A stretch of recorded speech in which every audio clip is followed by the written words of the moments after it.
আসসালামু আলাইকুম। ক্লাস 12 এর আজকে অনলাইন ক্লাস নিচ্ছি তোমাদের। এই অনলাইন ক্লাসে তোমাদের আজকে মডেল কোশ্চেন 4 মডেল কোশ্চেন 4 নিয়ে আলোচনা করব। মডেল কোশ্চেন 4 এর এসএকিউ এমসিকিউ গুলো তোমাদের কমপ্লিট হয়ে গেছে। মডেল কোশ্চেন 4 এর এসএকিউ নিয়ে আলোচনা করব। দেখো, মডেল কোশ্চেন 4 এর প্রথম যে প্রশ্নটা আছে যে wealth of nation, wealth of nation গ্রন্থটি কে রচনা করেন? তাহলে ওয়েলথ অফ নেশন এই গ্রন্থটা রচনা করেছিলেন অ্যাডাম স্মিথ। এটা খুব কমন একটা গ্রন্থ। অ্যাডাম স্মিথ এই গ্রন্থটা রচনা করেন। এক নম্বর প্রশ্নর অথবা দিয়ে আছে যে ইস্ট ইন্ডিয়া কোম্পানি কবে গঠিত হয়? ইস্ট ইন্ডিয়া কোম্পানি গঠিত হয়েছিল 1600 খ্রিস্টাব্দে। ইস্ট ইন্ডিয়া কোম্পানি গঠিত হয় 1600 খ্রিস্টাব্দে। 2 নম্বর প্রশ্ন আছে যে ক্যাপ্টেন কুক কোন কোন দেশ আবিষ্কার করেন? ক্যাপ্টেন কুক কোন কোন দেশ আবিষ্কার করেন? ক্যাপ্টেন কুক অস্ট্রেলিয়া, হাওয়াই দ্বীপপুঞ্জ, নিউজিল্যান্ড প্রভৃতি দ্বীপ আবিষ্কার করেন। তাহলে অস্ট্রেলিয়া, হাওয়াই দ্বীপপুঞ্জ, নিউজিল্যান্ড প্রভৃতি দেশ আবিষ্কার করেছিলেন ক্যাপ্টেন কুক। তারপরে আছে ওর এই অবলিক দিয়ে একটা প্রশ্ন আছে যে কোন অঞ্চল মশলা দ্বীপপুঞ্জ নামে পরিচিত? কোন অঞ্চল মশলা দ্বীপপুঞ্জ নামে পরিচিত? তাহলে মশলা দ্বীপপুঞ্জ নামে পরিচিত হলো ইন্দোনেশিয়ার মালুকু দ্বীপপুঞ্জ। ইন্দোনেশিয়ার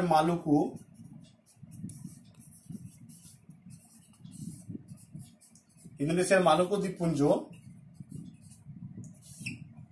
মশলা দ্বীপপুঞ্জ নামে পরিচিত।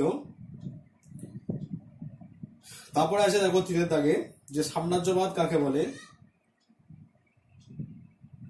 তো সাম্রাজ্যবাদ হচ্ছে যখন কোনো একটি শক্তিশালী দেশ কোনো দুর্বল দেশের উপর কর্তৃত্ব কায়েম করে এবং দেশটিকে নিজেদের স্বার্থে ব্যবহার করে, দেশটির অর্থনৈতিক, সামাজিক, রাজনৈতিক সমস্ত দিক কুক্ষিগত করে এবং সমস্ত দিকেই তারা প্রাধান্য স্থাপন করে, প্রাধান্য প্রতিষ্ঠা করে, তাকে বলা হয় সাম্রাজ্যবাদ। তাহলে কোনো একটি রাষ্ট্র বা জাতির উপর অন্য কোনো শক্তিশালী রাষ্ট্রের অর্থনৈতিক, সামাজিক এবং অর্থনৈতিক যে হস্তক্ষেপ বা আধিপত্য বিস্তার, তাকে বলা হয় সাম্রাজ্যবাদ। তারপরে আছে যে এরই অবলিক দিয়ে একটা প্রশ্ন আছে যে অ্যাজটেক সভ্যতা কে ধ্বংস করেন? অ্যাজটেক সভ্যতা কে ধ্বংস করেন? তাহলে অ্যাজটেক সভ্যতা ধ্বংস করেছিলেন হারমান্দো কোর্টেস। হারমান্দো কোর্টেস অ্যাজটেক সভ্যতা ধ্বংস করেন। তারপরে 4 দাগের প্রশ্ন আছে যে কুমিনতাং দল কে প্রতিষ্ঠা করেন? কুমিনতাং দল, এই প্রশ্নটা অনেকবার হয়েছে আগে। কুমিনতাং দল প্রতিষ্ঠা করেছিলেন ডক্টর সানিয়াত সেন। ডক্টর সানিয়াত সেন কুমিনতাং দল প্রতিষ্ঠা করেছিলেন। তারপরে প্রশ্ন আছে ডক্টর সুকর্ণ। 5 দাগের প্রশ্ন আছে ডক্টর সুকর্ণ কে ছিলেন? তো ডক্টর সুকর্ণ, এই প্রশ্নটা আগে অনেকবার আলোচনা করা হয়েছে। ডক্টর সুকর্ণ ছিলেন ইন্দোনেশিয়ার জাতীয়তাবাদী নেতা। ইন্দোনেশিয়ার জাতীয়তাবাদী নেতা ছিলেন ডক্টর সুকর্ণ। তারপরে প্রশ্ন আছে যে দস্তক কি? তা দস্তক শব্দের অর্থ হচ্ছে ছাড়পত্র, বাণিজ্যিক ছাড়পত্র। মুঘল সম্রাট ফারুকশিয়ার 1717 খ্রিস্টাব্দে ইংরেজ ইস্ট ইন্ডিয়া কোম্পানিকে ভারতবর্ষে বিনা শুল্কে বাণিজ্য করার জন্য বার্ষিক 3000 টাকার বিনিময়ে যে বাণিজ্যিক অধিকার দিয়েছিলেন তা দস্তক নামে পরিচিত। তাহলে মুঘল সম্রাট ফারুকশিয়ার 1717 খ্রিস্টাব্দে ইংরেজ ইস্ট ইন্ডিয়া কোম্পানিকে বাংলাতে বিনা শুল্কে 3000 টাকার বিনিময়ে যে বাণিজ্যিক অধিকার দিয়েছিলেন তা দস্তক নামে পরিচিত। দস্তক শব্দের অর্থটা অনেক সময় এমসিকিউতে পড়ে তোমাদের। দস্তক শব্দের অর্থ হচ্ছে বাণিজ্যিক ছাড়পত্র। এরই অবলিক একটা কোশ্চেন আছে যে the new nature of history. The new nature of history, এই প্রশ্নটা তোমাদের। The new nature of history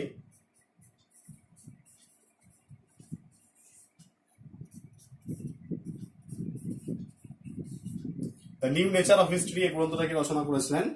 এইটা তোমাদের এমসিকিউতে অনেকবার আলোচনা করেছি। The new nature of history এই গ্রন্থটা রচনা করেছিলেন আর্থার মারউইক।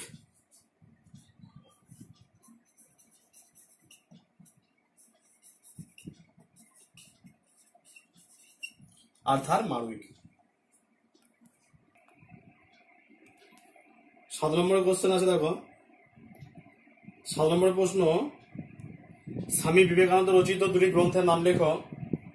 স্বামী বিবেকানন্দ রচিত দুটি গ্রন্থের নাম বর্তমান ভারত, পরিব্রাজক, জ্ঞানযোগ, রাজযোগ, প্রাচ্য পাশ্চাত্য। ঠিক আছে, প্রাচ্য পাশ্চাত্য, জ্ঞানযোগ, রাজযোগ, বর্তমান ভারত, পরিব্রাজক, যেগুলো দুটো লিখবে। তারপরে আছে যে এজেন্সি ব্যবস্থা বলতে কি বুঝো বা এজেন্সি ব্যবস্থা কি। ইংরেজ ইস্ট ইন্ডিয়া কোম্পানি তার বিভিন্ন কর্মচারীকে এজেন্ট হিসেবে নিযুক্ত করেছিল 1757 থেকে 1775 খ্রিস্টাব্দ পর্যন্ত তাদের মাধ্যমে পণ্য সামগ্রী ক্রয় করত।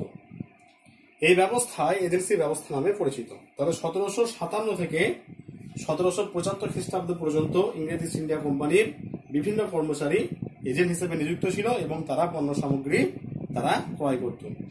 এই প্রথাকে, এই ব্যবস্থাকে বলা হয় এজেন্ট ব্যবস্থা।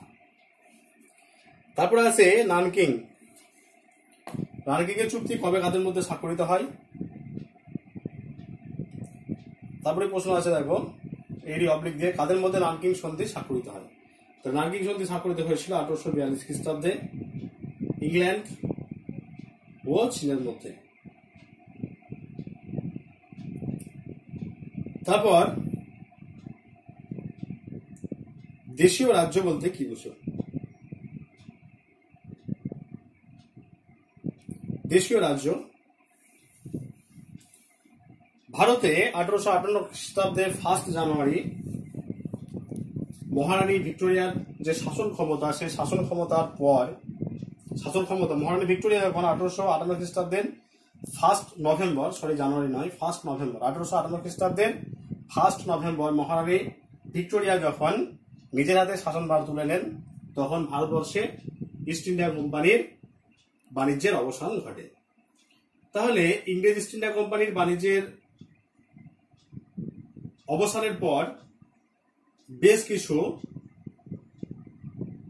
স্বায়ত্তশাসিত রাজ্য ছিল, বেশ কিছু স্বায়ত্তশাসিত রাজ্যের অস্তিত্ব ছিল। এইগুলি দেশীয় রাজ্য নামে পরিচিত।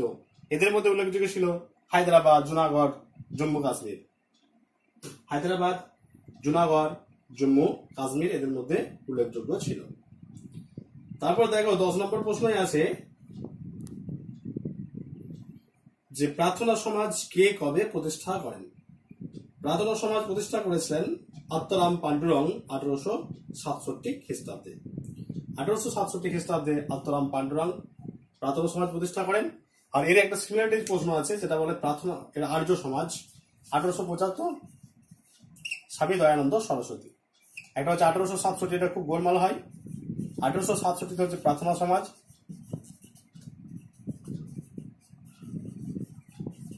আত্মারাম পান্ডুরং, আর 1875 হচ্ছে স্বামী দয়ানন্দ সরস্বতী প্রতিষ্ঠা করেছিলেন আর্য সমাজ বোম্বাইতে। এই দুটো একটু গোলমাল হয়, এই দুটো একটু ঠিক করে নেবে। তারপর প্রশ্ন আছে, দেখো এর অবদিক দিয়ে যে শত দিবস সংস্কার। শত দিবসের সংস্কার কি? শত দিবসের সংস্কার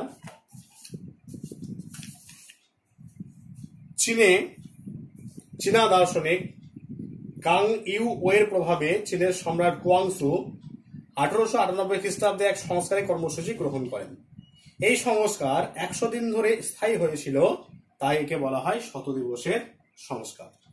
তাহলে চীনা দার্শনিক কাং ইউ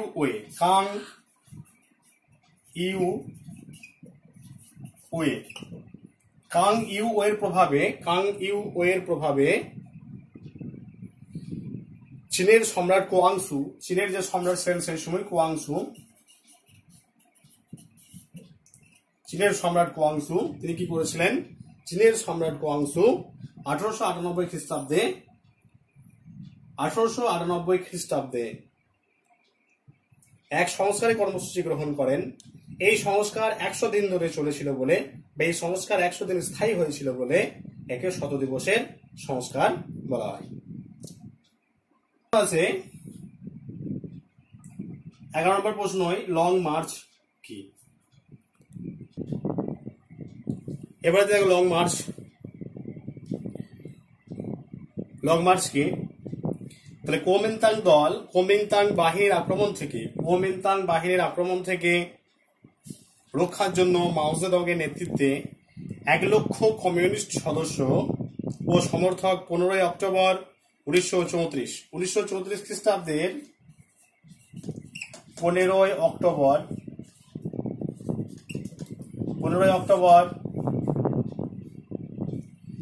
কিয়াংসি প্রদেশ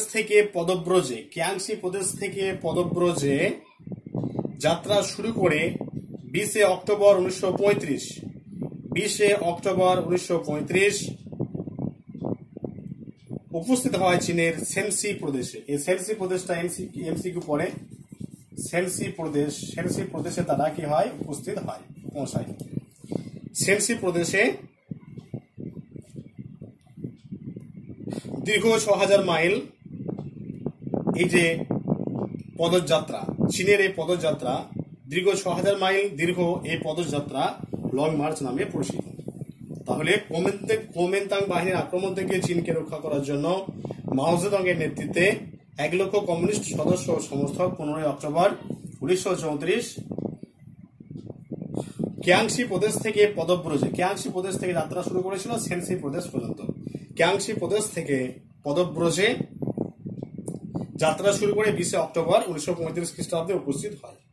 চীনের সেনসি প্রদেশে উপস্থিত হয়। দীর্ঘ 6000 মাইল এই পদযাত্রা লং মার্চ নামে পরিচিত। এরপর 12 নম্বর প্রশ্ন আছে তোমাদের, বুলগারিন কে ছিলেন? বুলগারিন ছিলেন সোভিয়েত রাশিয়ার প্রতিরক্ষা মন্ত্রী।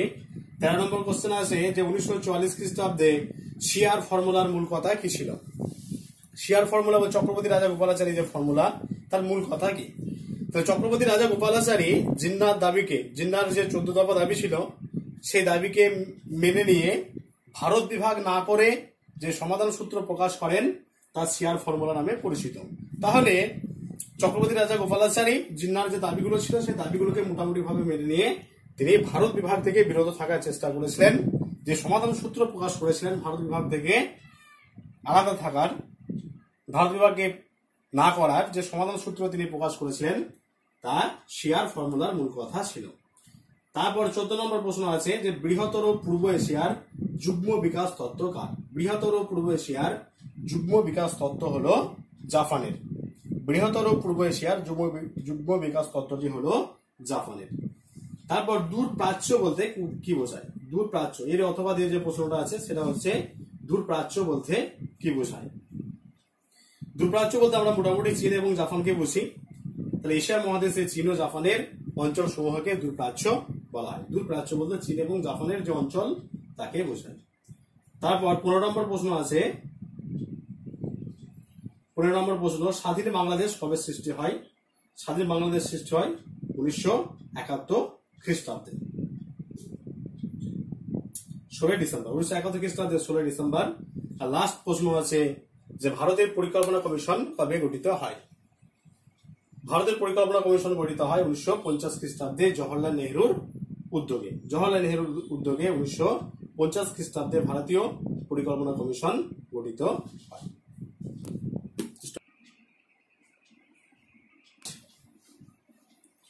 মডেল কোশ্চেন 5 এর প্রথম যে প্রশ্নটা আছে যে শোর গ্রান্ড বিতর্ক কি? শোর গ্রান্ড বিতর্ক কি? শোর গ্রান্ড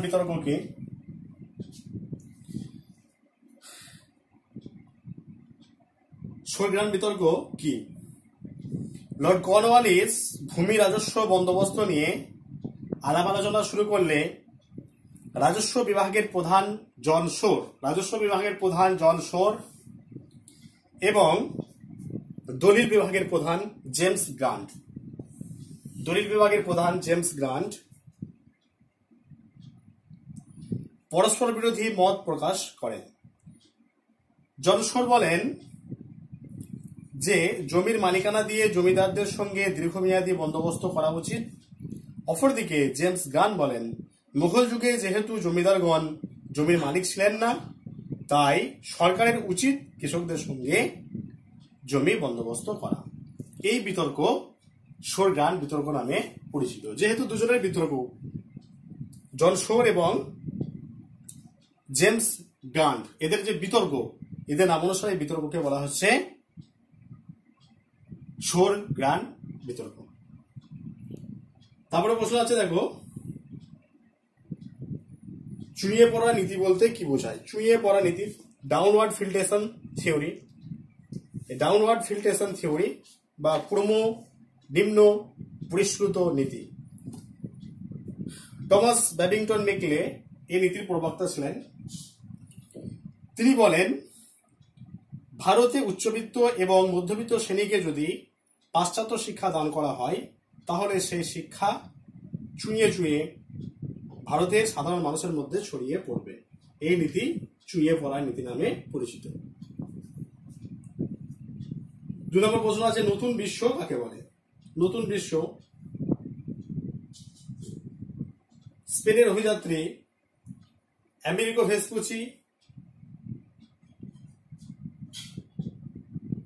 ভেসপুচি কলম্বাস আবিষ্কৃত আমেরিকা মহাদেশকে বলা হয় নিউ ওয়ার্ল্ড বা নতুন বিশ্ব। স্পেনের অভিযাত্রী আমেরিকো ভেসপুচি কলম্বাস যে নতুন আমেরিকা মহাদেশ আবিষ্কার করেছিলেন, তাকে বলা হয় নতুন বিশ্ব বা নিউ ওয়ার্ল্ড। তারপরে প্রশ্ন আছে, কে কবে সতীদাহ প্রথা নিষিদ্ধ করেন? রাজা রামমোহন রায়ের উদ্যোগে লর্ড উইলিয়াম বেন্টিং।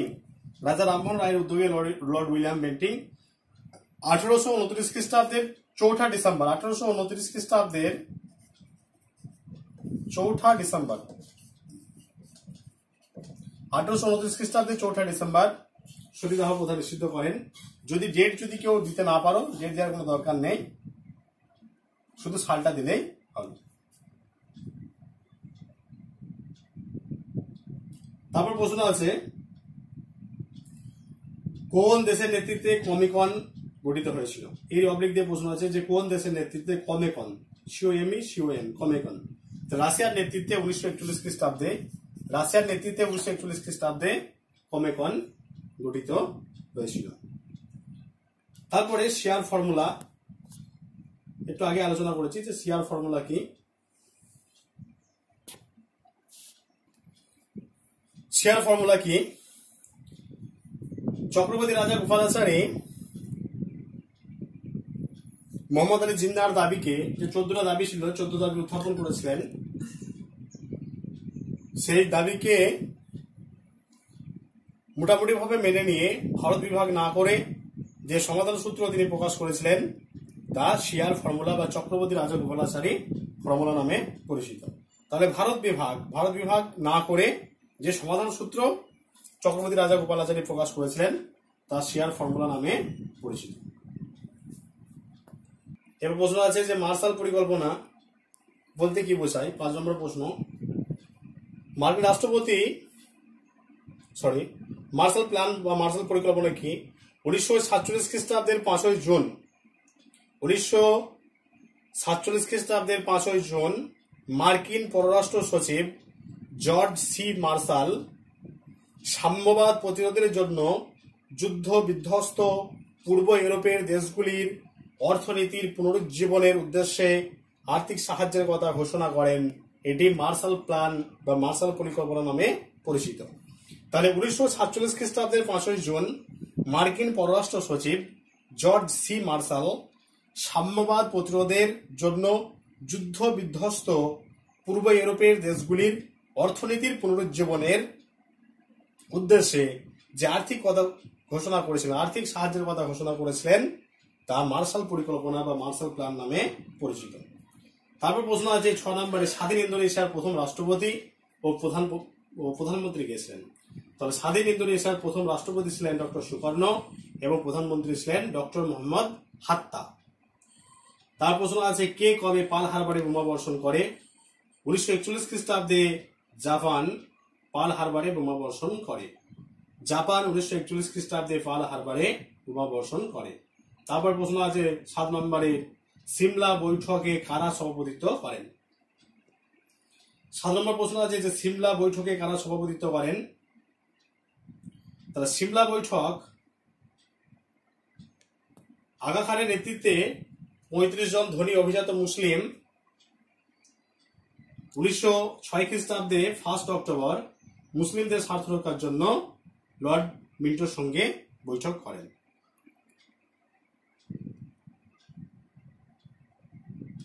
তারপর একটা প্রশ্ন আছে, দেখো এরপরে কে প্রত্যক্ষ সংগ্রামে ডাক দিয়েছিলেন, এর অবলিক দিয়ে কে কবে প্রত্যক্ষ সংগ্রামের ডাক দেন। প্রশ্নটা আছে 17 অক্টোবর যে প্রশ্নটা আছে যে কে কবে প্রত্যক্ষ সংগ্রামে ডাক দেন। 1946 খ্রিস্টাব্দে মোহাম্মদ আলী জিন্না, 1946 খ্রিস্টাব্দে মোহাম্মদ আলী জিন্না প্রত্যক্ষ সংগ্রামের ডাক দিয়েছিলেন। তারপর প্রশ্ন আছে 8 নম্বরের,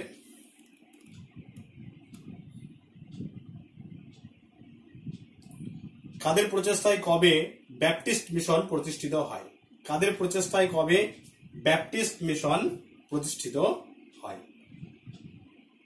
1800 খ্রিস্টাব্দে উইলিয়াম ক্যারি এবং উইলিয়াম ওয়ার্ডের প্রচেষ্টায় শ্রীরামপুরে, হুগলি জেলার যে শ্রীরামপুর, সেই শ্রীরামপুরে 1800 খ্রিস্টাব্দে ব্যাপটিস্ট মিশন প্রতিষ্ঠিত হয়। উইলিয়াম ক্যারি, মার্সম্যান এবং William word. William carry, Marshman এবং উইলিয়াম ওয়ার্ডের প্রচেষ্টায় শ্রীরামপুরে 1800 খ্রিস্টাব্দে শ্রীরামপুর ব্যাপটিস্ট মিশন প্রতিষ্ঠিত হয়। এই তিনজন উইলিয়াম ক্যারি, মার্সম্যান এবং উইলিয়াম ওয়ার্ড এরা শ্রীরামপুর ত্রয় নামে পরিচিত। এই প্রশ্নটা আলাদাভাবে দেয় যে শ্রীরামপুর ত্রয় নামে কারা পরিচিত। তারপর একটা আছে, দেখো 9 নম্বর প্রশ্ন যে হিস্ট্রি অফ হিন্দুস্তান গ্রন্থটি কে রচনা করেন। হিস্ট্রি অফ হিন্দুস্তান গ্রন্থটি কে রচনা করেন।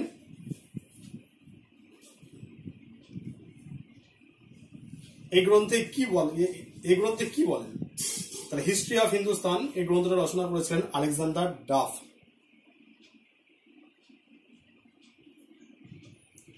এই গ্রন্থে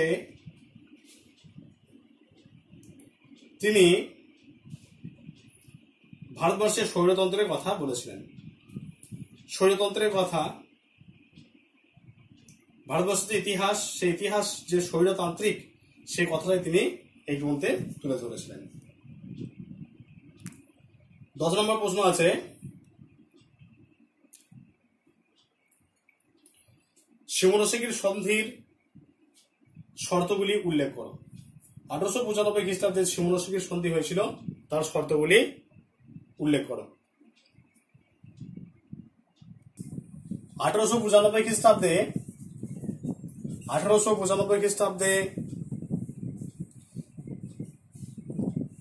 চীন জাপানের সঙ্গে এই সন্ধি বা এই চুক্তি স্বাক্ষর করতে বাধ্য হয়। তাহলে এই সন্ধির যে বিষয় বা শর্তসমূহ সেগুলি হলো, 1 নম্বর, চীন কোরিয়াকে স্বাধীন রাষ্ট্র বলে স্বীকার করে নেয়। চীন কোরিয়াকে স্বাধীন রাষ্ট্র বলে স্বীকার করে নেয়, 1 নম্বর পয়েন্ট। 2 নম্বর হচ্ছে চীন জাপানকে পোর্ট আর্থার, লিয়াওটুং উপদ্বীপ, পেস্কাডারিস দ্বীপপুঞ্জ এবং ফরমোজা ছেড়ে দেয়। আর 3 নম্বর হচ্ছে চীন জাপানকে $175 মিলিয়ন ক্ষতিপূরণ দেয়। চীন জাপানকে $175 মিলিয়ন ক্ষতিপূরণ দেয়। আর 4 নম্বর, জাপান চীনে কারখানা ও শিল্প নির্মাণের সুযোগ লাভ করে। 4টা বলা হলো, 2টো লিখবে। তবে এখন 1 নম্বর হচ্ছে চীন কোরিয়াকে স্বাধীন রাষ্ট্র বলে স্বীকার করে নেয়। 2 নম্বর হচ্ছে চীন জাপানকে পোর্ট আর্থার, লিয়াওটুং উপদ্বীপ, পেস্কাডারিস দ্বীপপুঞ্জ এবং ফরমোজা ছেড়ে দেয়। আর 3 নম্বর, চীন জাপানকে $175 মিলিয়ন ক্ষতিপূরণ দেয়। আর 4 নম্বর হচ্ছে জাপান চীনে কারখানা ও শিল্প নির্মাণের সুযোগ লাভ করে।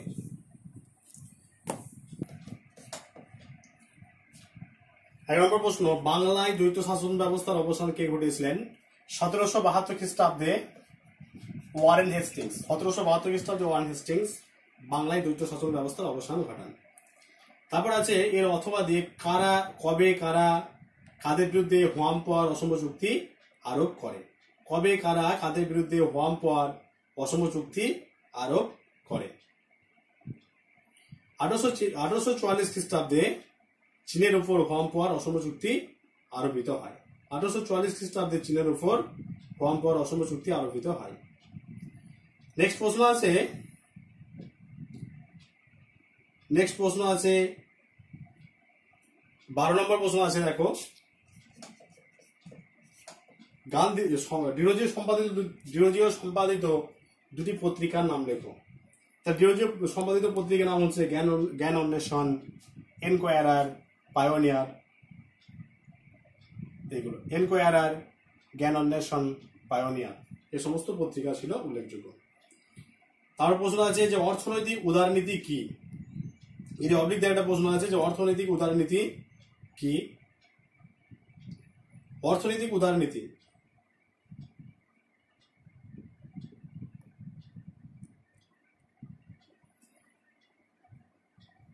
আণবিক ও প্রতিরক্ষা সংক্রান্ত ক্ষেত্র ছাড়া অন্য সব উৎপাদনে বিদেশি পুঁজির অবাধ বিনিয়োগের সুযোগ সুবিধা প্রদানকে ভারতের অর্থনৈতিক উদারীকরণ বলা হয়।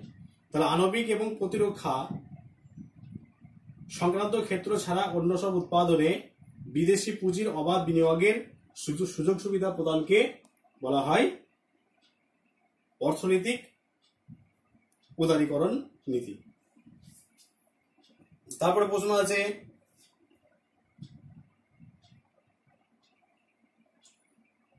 তেরো নম্বর, স্বাধীন বাংলাদেশের জাতির পিতা। স্বাধীন বাংলাদেশের জাতির পিতা কাকে বলা হয়? শেখ মুজিবুর রহমান। শেখ মুজিবুর রহমানকে স্বাধীন বাংলাদেশের জাতির পিতা বলা হয়। এর অবলিক দিয়ে একটা প্রশ্ন আছে, মার্শাল টিটো কে ছিলেন? এর অবলিক দিয়ে একটা প্রশ্ন আছে, দেখো মার্শাল টিটো কে ছিলেন? মার্শাল টিটো ছিলেন যুগোস্লাভিয়ার রাষ্ট্রপতি। যুগোস্লাভিয়ার রাষ্ট্রপতি ছিলেন মার্শাল টিটো। তারপর আজাদ হিন্দ ফৌজ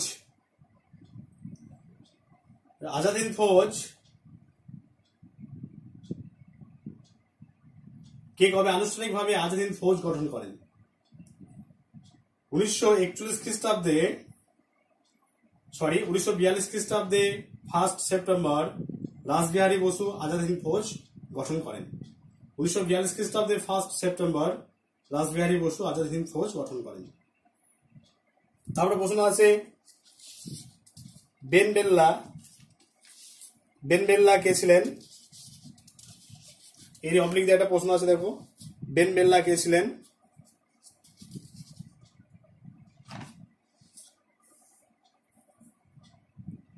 ছিলেন আলজেরিয়ার রাষ্ট্রপতি। বেন বেল্লা ছিলেন আলজেরিয়ার রাষ্ট্রপতি। তারপরে প্রশ্ন আছে ফাল্টন বক্তৃতা বলতে কি বোঝায়? ফাল্টন বক্তৃতা বলতে কি বোঝায়? ব্রিটিশ প্রধানমন্ত্রী চার্চিল 1941 খ্রিস্টাব্দে 5 মার্চ মিসৌরি প্রদেশে ফাল্টন ওয়েস্ট মিনিস্টার কলেজে রুশ আগ্রাসনের বিরুদ্ধে আমেরিকাকে সতর্ক করে এক বক্তৃতা দেন। তা ফাল্টন বক্তৃতা নামে পরিচিত। এটা এমসিকিউ পড়ে তোমাদের যে ফাল্টন বক্তৃতা দিয়েছিলেন, এটা এমসিকিউতে পড়ে চার্চিল। তাহলে ব্রিটিশ প্রধানমন্ত্রী চার্চিল 1946 খ্রিস্টাব্দে মিসৌরি প্রদেশে ফাল্টন ওয়েস্ট মিনিস্টার কলেজে রুশ আগ্রাসনের বিরুদ্ধে আমেরিকাকে সতর্ক করে একটা ভাষণ দিয়েছিলেন, বক্তৃতা দিয়েছিলেন, যা ফাল্টন বক্তৃতা নামে পরিচিত। তারপর আছে যে সার্ক কবে কার উদ্যোগে গঠিত হয়? 1985 খ্রিস্টাব্দে বাংলাদেশের রাষ্ট্রপতি জিয়াউর রহমানের উদ্যোগে সার্ক প্রতিষ্ঠিত হয়। লাস্ট প্রশ্ন আছে এর অবলিক দিয়ে, তৃতীয় বিশ্ব বলতে কি বোঝায়? তাহলে এশিয়া আফ্রিকা এবং লাতিন আমেরিকার সদ্য স্বাধীনতাপ্রাপ্ত দেশগুলিকে বলা হয় তৃতীয় বিশ্ব। এশিয়া আফ্রিকা এবং লাতিন আমেরিকার সদ্য স্বাধীনতাপ্রাপ্ত দেশগুলিকে বলা হয় তৃতীয় বিশ্ব। তোমাদের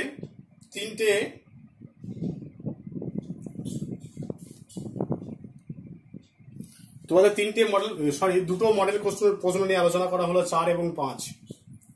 দুটো মডেল কোশ্চেন নিয়ে আলোচনা করা হলো। 4 এবং 5। এই উত্তরগুলো যদি কিছু ডাউট থাকে, কোনো উত্তর যদি ভুল বলা হয়ে থাকে, কোনো ডাউট থাকে, আমাকে অবশ্যই জানাবে। আমি ভিডিও আপলোড করে দেবো তোমাদের ক্লাসে, যখন ক্লাসের টাইম হবে সেই ক্লাসের টাইমে ভিডিওটা আপলোড করে দেবো, লিঙ্ক দিয়ে দেবো, তোমরা ভিডিওটা দেখবে।